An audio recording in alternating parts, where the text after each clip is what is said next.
Salut à tous et bienvenue pour le Over the Results de Payback 2015 qui a eu lieu dans la nuit du 17 au 18 mai 2015 au Royal Farms Arena à Baltimore dans le Maryland aux États-Unis.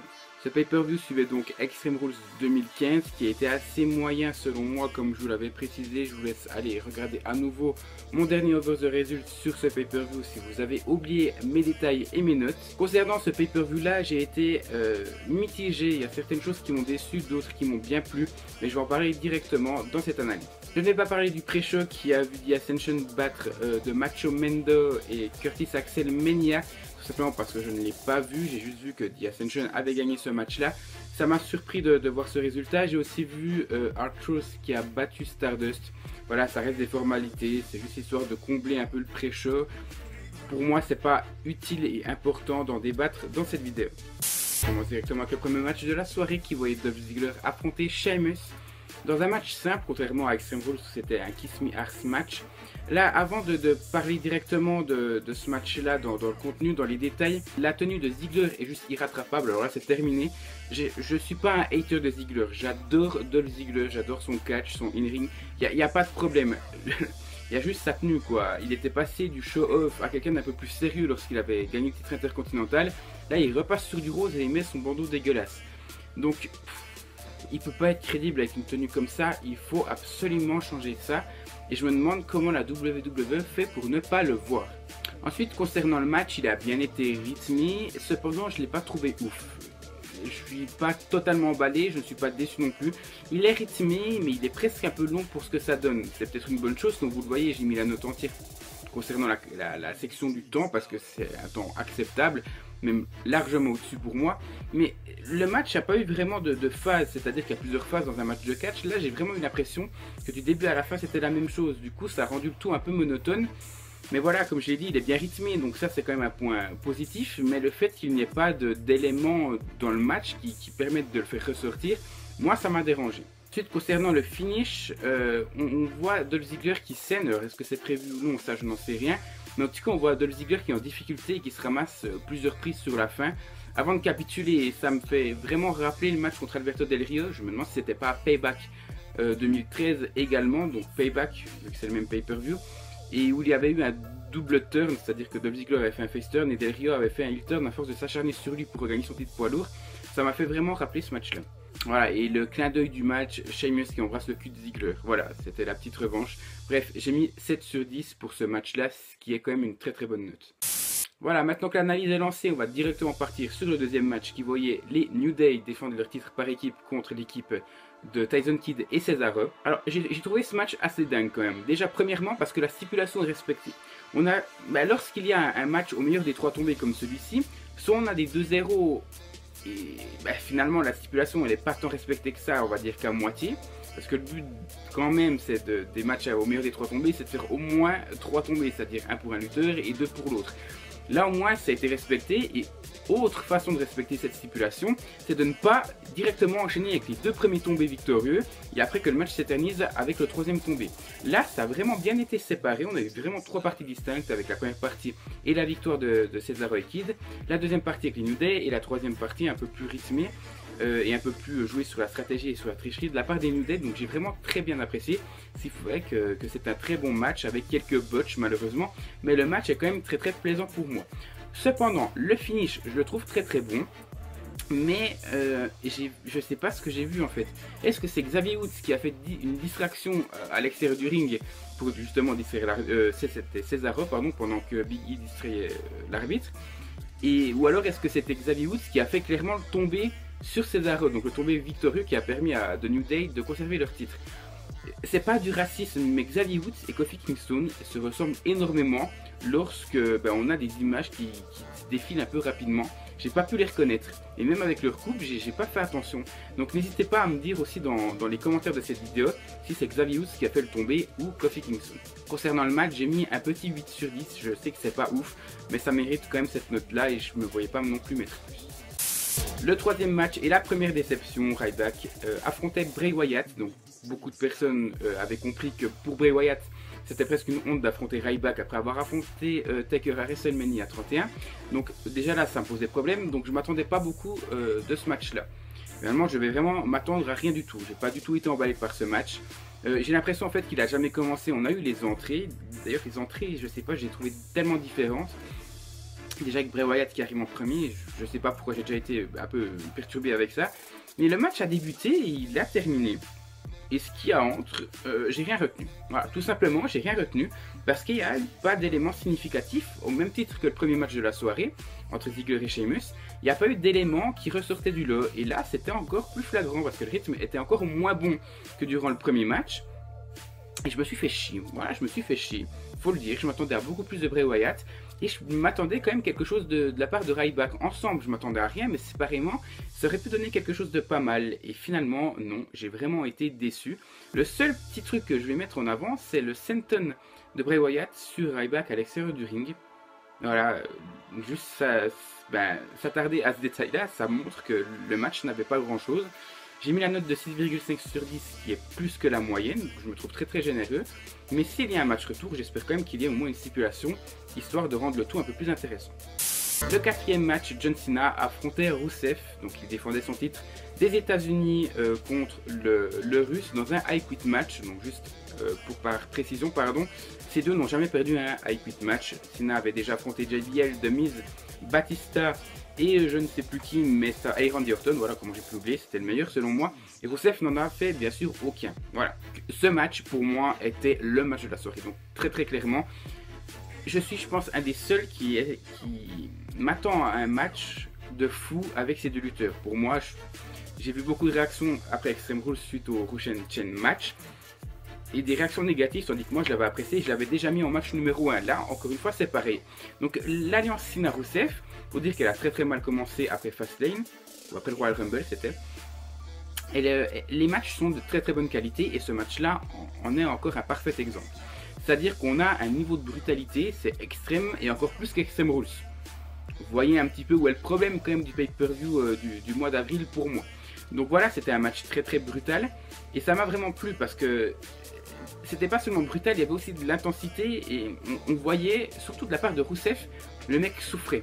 Et ça fait plaisir à voir, c'est pas parce qu'il avait forcément la bouche ouverte, mais on sentait la souffrance de la part de ce mec. Alors je ne suis ni un fan de John Cena, ni un fan de Rusev comme vous le savez, mais je trouve qu'ils ont fait un match admirable, donc tant au niveau du selling de la part de Rusev, qu'au niveau de la résistance et des prises du in-ring en règle générale, pardon, de la part de John Cena. Donc j'ai été extrêmement satisfait.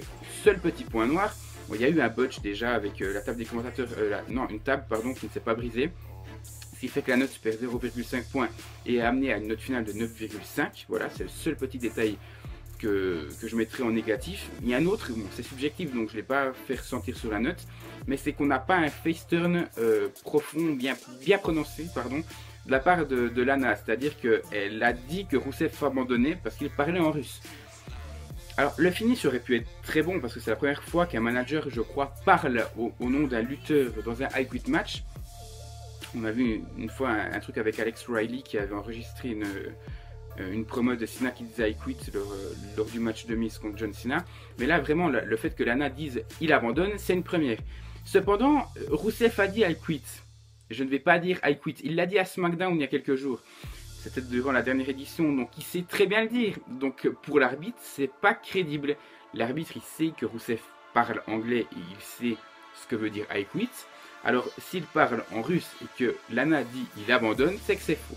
Voilà, seule petite incohérence. Et puis j'ai hâte de voir par la suite comment le tout va continuer entre Lana et Rusev. À quand une séparation? Ensuite, prochain match, je vais pouvoir en parler beaucoup, de Bella Twins affrontaient Naomi et Tamina Snuka.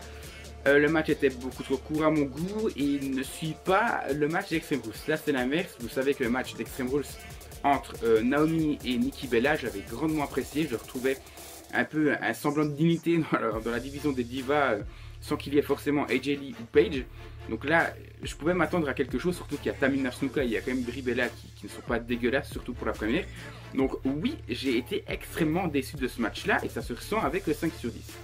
Voilà, je ne vais pas en parler plus. Pour moi, si vous avez vu le match, vous aurez remarqué qu'il n'y a pas grand chose. Voilà, tout simplement. Mais qu'il manque surtout beaucoup de choses au niveau de ces lutteuses. Juste petite anecdote, c'est la deuxième défaite en pay-per-view en moins de 2 mois, je crois, de la part des Bella Twins qui avaient perdu contre AJ et Paige justement à WrestleMania 31. Donc ouais, c'est vraiment limite. J'ai mis 5 sur 10. Avant-dernier match, King Barrett affrontait Neville, donc on va dire que c'était un peu la belle vu que King Barrett avait perdu contre Neville à Extreme Rules dans le pré-show et avait fini par gagner la finale, donc avait pris sa revanche, avait gagné la finale du King of the Ring Tournament justement contre Neville. Donc c'est un bon petit match pour moi, mais encore une fois il est très court, trop court pour moi, c'est pour ça que j'ai mis la moyenne de 6 sur 10. Je vais pas en parler trop parce que encore une fois il n'y a pas grand chose et c'est le problème de ce pay-per-view. Certains matchs sont très bons à l'image du main event, du match pour l'équipe par équipe ou du Cena Rusev. Et il y en a d'autres qui sont bons mais qui n'ont pas d'éléments symboliques qui pourraient nous faire rappeler ce match-là dans les années à venir ou même dans les mois à venir. Moi je sais que ce match-là et le Ryback contre Bray Wyatt, je ne vais pas m'en souvenir parce que il n'y a pas eu d'éléments symboliques qui nous feraient rappeler ce match durant les prochains jours. Je sais que dans une semaine j'aurai déjà tout oublié ces deux matchs-là. C'est dommage parce que là, franchement, on a un bon truc, hein. Je veux dire, on a Neville qui nous fait, mais ce mec est quand même tellement impressionnant. Et King Barrett, mon dieu, je trouve que c'est quand même un dieu. Il n'a pas été mis souvent sur le devant de la scène. On l'a vu dans la Nexus lorsqu'il affrontait Randy Orton avec Cena en arbitre spécial. Là, c'était le Barrett qu'on aimait. Et là, maintenant, Bad News Barrett, King Barrett, ça tourne un petit peu en rond. Et là, j'aimerais quand même bien le revoir dans le main event. Et je trouve qu'il a la classe pour y arriver. Et ce match le résume très bien. Maintenant, il y a un gros point noir dans ce match-là. C'est le finish et le décompte à l'extérieur. Pourquoi Barrett a gagné contre Neville dans la finale du King of the Ring, je le rappelle. Alors pourquoi est-ce qu'il fuit en sachant qu'il est le King, qui se vante et qui sait qu'il peut le battre? Voilà, seul gros point noir, j'ai mis 6 sur 10, c'est limite la moyenne, je peux pas mettre plus. Et ensuite, le main event, Seth Rollins défendait donc son titre de la WWE contre Roman Reigns, Dean Ambrose et Randy Orton. Et je rappelle la stipulation, si Seth Rollins ne repartait pas avec le titre lors de cette soirée, Kane était viré, qu'il ne serait plus, chef des opérations, voilà, je crois que c'est ça. Donc voilà, une petite stipulation qui nous a fait douter un petit moment à savoir si Rollins allait remporter ce match-là ou non. Concernant le match, c'était un bon petit match à suspense. Le début, il y a eu un petit temps avant que le tout s'enchaîne. On a eu quelques moments de battement où il n'y a pas eu grand chose, mais dès que ça s'est décanté, on a eu vraiment quelque chose de potable. Donc pour moi, j'ai vraiment aimé ce match-là. Ensuite, je vois déjà des gens me dire « Non mais Jordan, t'aimes pas les interventions, tu dis que J&J Security ça te saoule toi aussi » et Kane n'avance pas dans son rôle. C'était ton critère numéro 1 lors d'Extreme Rules, ce qui a fait que tu as critiqué un petit peu ce match-là dans le Steel Cage match qui opposait Rollins à Orton. Oui, là je suis d'accord, mais là on a quand même Rollins qui est seul heel contre 3 faces. Donc le fait qu'il y ait des interventions de J&J Security et de Kane, ça me dérange pas du tout, au contraire, ça me permet même de mettre du rythme dans ce match lorsque les vrais lutteurs, les vrais compétiteurs de ce match-là se reposaient à l'extérieur du ring. Pour moi, c'était une très bonne chose. Maintenant, deux clins d'œil. Le premier, c'est pas une surprise, c'est la triple powerbomb sur Randy Orton. C'était agréable de revoir ça, j'ai kiffé sa mère, c'était incroyable. Et puis le deuxième, c'est le pedigree de Rollins qui a permis de battre Orton et de conserver son titre. Pour moi, j'ai été assez satisfait de ce match-là. Comme je l'ai dit, il y a les 10 premières minutes où ça flotte un petit peu. Et puis on a, le match a duré quoi? A duré un peu plus de 20 minutes, 22-23 minutes. Donc on va dire le deuxième quart, donc la deuxième partie du match, a été beaucoup plus rythmée. Et c'est cette partie-là que je vais mettre en avant. C'est pour ça que je ne vais pas non plus mettre 9, 9,5 ou 10. J'ai mis 8,5, ce qui représente assez bien ce que je ressens. Donc voilà, n'hésitez pas à me dire vous aussi ce que vous avez ressenti. N'hésitez pas à me dire vos notes. Et n'hésitez pas non plus à me dire si vous êtes d'accord avec moi dans les commentaires de la vidéo. Concernant la note finale, ça fait un total de 50,5 divisé par 7 matchs, ça fait 7,2 sur 10, donc c'est un petit 4 étoiles. Voilà, c'est un pay-per-view potable, mais qui ne va pas non plus dans la suite de WrestleMania 31, qui pour moi est bien meilleur que ce pay-per-view là, même si celui-là n'est pas dégueulasse. Concernant les informations, donc le vainqueur du premier match du Busted Open versus WWE Universe n'est pas moi, donc je commence directement avec une défaite, c'est Romain Colombo, donc qui gagne 3 à 3,5. Pourquoi 3,5? C'est parce qu'il a pronostiqué Neville, sans forcément dire que c'est un décompte à l'extérieur, mais c'est pas grave. Il remporte cette première victoire qui sera donc comptabilisée pour vous. N'hésitez pas non plus à me dire en commentaire si vous voulez participer au prochain, qui devrait être normalement pour Elimination Chamber. Donc je vais en parler directement. Donc je ne sais pas si je vais faire des pronostics pour Elimination Chamber, tout simplement parce que la semaine prochaine, il y aura des travaux chez moi. Donc s'il y a des travaux, il y aura du bruit, donc je ne pourrai pas faire de vidéo, donc je ne vais pas vous garantir ça. Sinon je pense que ce sera Tom Roux qui sera le deuxième invité pour le BuzzFeed Open versus WWE Universe, mais ça vous le verrez le samedi dans 2 semaines. Je peux pas m'avancer pour le moment, donc ce sera le samedi 30 mai je crois. Je peux pas m'avancer, vous verrez ce samedi 30 mai s'il y en aura un ou pas, et je vais pas me prononcer maintenant. Concernant le Over the Results, il n'y en aura pas, par contre il y aura un live où je ferai une analyse de ce pay-per-view et je ferai une FAQ, donc n'hésitez pas non plus à me poser des questions au travers de cette vidéo et j'y répondrai lors de ce live et je dirai la date et l'heure du live dans une prochaine vidéo. Et puis concernant Planet Catch, vous le savez, c'est la boutique numéro 1 en France en matière de catch. Et vous savez que vous pouvez faire des précommandes, vous pouvez faire des commandes pour des promos, des offres et des ventes flash. Donc c'est des ventes à très petit prix, pareil pour les offres. Donc ils vont forcément mettre en vente ce pay-per-view, donc Payback 2015. Donc ce sera d'ici quelques jours, voire quelques semaines.